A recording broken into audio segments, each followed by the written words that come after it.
Before he became one of the greatest actors in Hollywood, before The Godfather, before Scarface, there was a boy from the streets of New York, a boy with dreams far bigger than his world could hold. His name was Al Pacino, a man who turned struggle, rejection, and pain into power, and became a legend. Today, we dive deep into the untold story of Al Pacino's rise, a story of loss, loneliness, rebellion, and ultimately, redemption.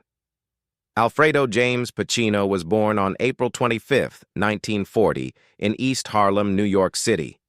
His life took a sharp turn when he was just 2 years old. His parents separated, his father left, and his mother Rose moved little Al to the South Bronx. This was a neighborhood filled with crime, poverty, and broken dreams. But even in that harsh environment, Al had a spark. He loved acting, imitating people, and telling stories.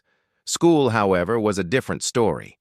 As one of his old friends remembered, Al never liked school. He wanted to act, to perform, but the teachers thought he was a troublemaker. At 17, with nothing but a dream in his heart, he left home.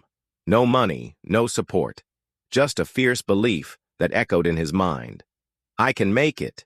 He took on a string of random jobs to survive: janitor, messenger, busboy, and every single night he'd rehearse lines in front of a cracked mirror, honing his craft in solitude. The late 1950s were brutal. Al tried to get into every acting school in New York, but he was rejected again and again.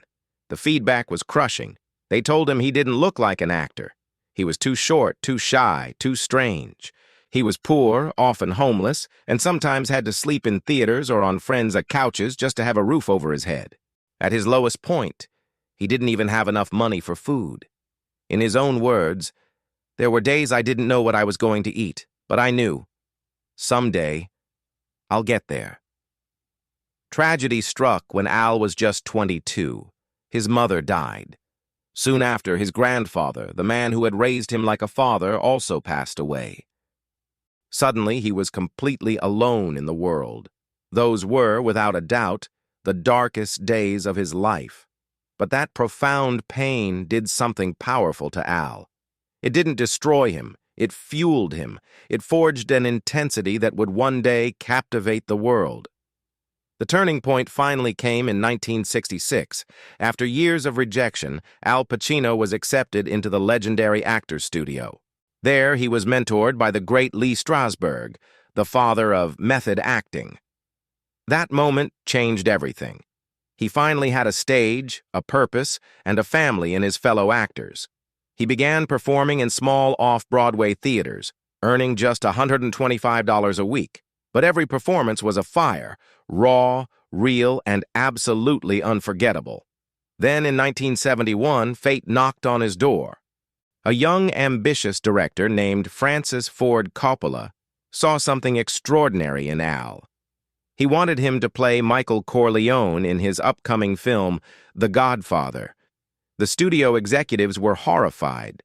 They fought back, saying, "No way, he's an unknown, it's too risky." But Coppola believed in him and fought relentlessly to cast him. And when The Godfather was released in 1972, the world and cinema changed forever. From The Godfather to Scarface, Serpico, and Dog Day Afternoon, Al Pacino became a force of nature. He was a man who could whisper and make the entire world listen. He wasn't just acting, he was living his characters. As one film critic put it, when Al Pacino looks into the camera, you don't see a performance, you see truth. But this meteoric rise to fame came with a heavy price. He struggled with anxiety, loneliness, and the chaotic nature of celebrity. He never married, always seeming to chase his art more than personal comfort. Still, every film he touched became iconic. Every line he spoke became unforgettable. "Say hello to my little friend." Just when I thought I was out, they pull me back in.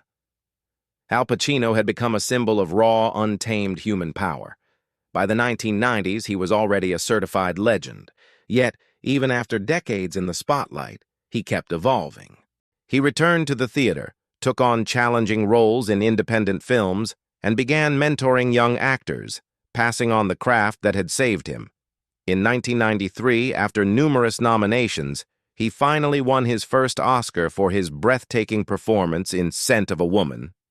Standing on that stage with his eyes shining, he humbly said, "I've been around a long time and I've had my share of ups and downs." That was Al Pacino in a nutshell, the man who simply never gave up. Even now in his 80s, he continues to act, direct, and inspire millions. Because for him, acting isn't about fame or fortune, it's life itself. From a lonely boy on the gritty streets of the Bronx to a revered icon in Hollywood, Al Pacino's journey is powerful proof that greatness doesn't come from comfort. It's forged in the fires of struggle. He once wisely said, "The hardest thing about being famous is that people are always nice to you. You learn nothing from that." So remember this. If you're fighting through rejection, pain, or loss right now, you're walking the same road that once made Al Pacino a legend. Because true success isn't about money or fame. It's about never, ever giving up on who you are meant to be. Thank you for watching. If this story inspired you, please hit that like button, subscribe to our channel, and share it with someone who needs to hear it. We'll see you in the next video.